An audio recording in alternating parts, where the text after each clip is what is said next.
Hi friends, இன்னைக்கு நம்ம இந்த வீடியோவில் என்ன பார்க்க போகிறோன்னா அனகனகா ஒக்க ரோஜு. ஸோ இந்த மூவியோட ரிவ்யூ தான் வந்து பார்க்க போகிறோம். ஸோ இந்த மூவி வந்து பார்த்திங்கன்னா லாஸ்ட் மந்த் பொங்கலுக்கு வந்து, அதாவது தெலுங்கில் வந்து ரிலீஸ் பண்ணியிருந்தாங்க. தெலுங்கு மூவி தான் இது வந்து. ஸோ தெலுங்கில் வந்து இது வந்து ரிலீஸ் பண்ணியிருந்தாங்க. ஸோ அப்போ வந்து பார்த்திங்கன்னா இந்த மூவி வந்து தெலுங்கில் பார்த்திங்கன்னா தேட்டருக்களாகவே ஒரு பெரிய ஹிட்டான மூவி. ஸோ இந்த மூவியில் வந்து யார் லீடாக பண்ணியிருப்பாங்கன்னு பார்த்தீங்கன்னா நிவின் போலி ஷெட்டி அண்டு மீனாட்சி சௌத்ரி. ஸோ இவங்க 2 பேர்த்த வந்து லீடாக பண்ணியிருப்பாங்க. ஸோ அப்போதைக்கு இந்த படம் தமிழில் வரல. ஸோ இப்போது வந்து ஓடிடி ஸ்ட்ரீமாக வந்து பார்த்திங்கன்னா இப்போ நெட்ஃப்ளிக்ஸில் வந்து பார்த்திங்கன்னா இந்த மூவி வந்து இன்றைக்கி ரிலீஸ் பண்ணியிருந்தாங்க. ஸோ ஓடிடியில் வந்து அப்புறம் பார்க்கலாமே வெயிட் பண்ணிட்டு தான் இருந்தேன். ஸோ இன்றைக்கி வந்து இப்போ இந்த மூவி வந்து பார்த்து முடிச்சிட்டேன். ஸோ பார்த்து முடிச்சுட்டு என்னோடய ரிவ்யூ வந்து ஷேர் பண்ணலான்னு தான் வந்திருக்கேன்.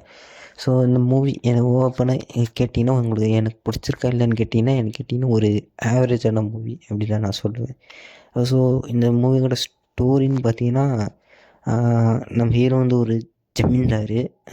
ஆனால் அவருக்கு முன்னாடி இந்த தாத்தாவே அவர் சொத்தில் அழைச்சிட்டாரு. சும்மா பேருக்கு ஜமீன்தாருன்னு இருக்கார். ஸோ அவர் வந்து பார்த்திங்கன்னா ஒரு பணக்கார பொண்ணை பார்த்து லவ் பண்ணி கல்யாணம் பண்ணிக்கணும்னு நினைக்கிறாரு. ஸோ அதுக்கப்புறம் என்னெல்லாம் நடந்தது, ஸோ இதுதான் வந்து இந்த படத்தோட ஸ்டோரி. ஸோ ஸ்டோரி வந்து என்னமோ ஒரு பழைய ஸ்டோரி தான். ஆல்ரெடி இந்த மாதிரி ஸ்டோரி நிறைய படம் பார்த்துருப்போம் நம்ம. ஸோ சேம் அதே மாதிரி ஸ்டோரி தான் இது.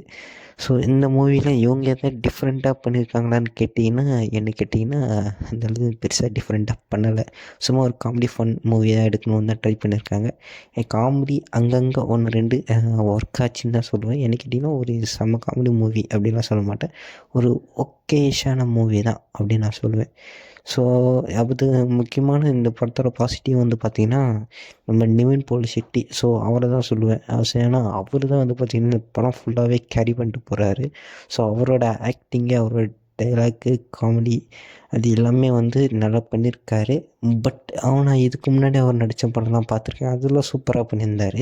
ஸோ அதை கம்பேர் பண்ணும்போது இது என்னமோ கொஞ்சம் கம்மியான மாதிரி தான் இருந்தது ஏன்னு கேட்டிங்கன்னா அந்த மூவி. ஸோ ஆனால் மற்றபடி இதில் வந்து பெருசாக எதுவும் எக்ஸ்பெக்ட் பண்ண முடியாது இந்த மூவியில். ஒரு ஓகேஷான ஒரு ஆவரேஜான மூவி தான் சொல்லுவேன். ஒரு ஒன் டைம் பார்க்கலாம். ஸோ இந்த மூவிக்கு நான் கொடுக்குற ரேட்டிங்னு பார்த்தீங்கன்னா 5க்கு 2.5 கொடுக்கலாம். ஸோ அந்தளவு ஒரு ஓகேயான மூவி தான். தமிழ் டப்பிங்லாம் எல்லாமே நல்லா பண்ணியிருந்தாங்க. நெட்ஃப்ளிக்ஸோட டப்பிங் குறை சொல்ல முடியாது. ஸோ நெட்ஃப்ளிக்ஸில் தமிழ் டப்பிங் சூப்பராக இருந்தது. அண்டு இந்த பாட்டெல்லாம் டப்பிங் பண்ணிடுறாங்க. ஸோ பாட்டெல்லாம் ஒரிஜினலாகவே போட்டிருக்கலாம். ஸோ பாட்டும் டப்பிங் பண்ணிடுறாங்க, அதுதான் கேட்க முடில. ஸோ மற்றபடி ஒரு ஆவரேஜான ஒன் டைம் பாஸ் வாட்சான மூவி தான் சொல்லுவேன். ஸோ யாராவது பார்க்கணுன்னு வெயிட் பண்ணியிருந்தீங்கன்னா இப்போ நெட்ஃப்ளிக்ஸில் ஸ்ட்ரீமாக இருக்குது.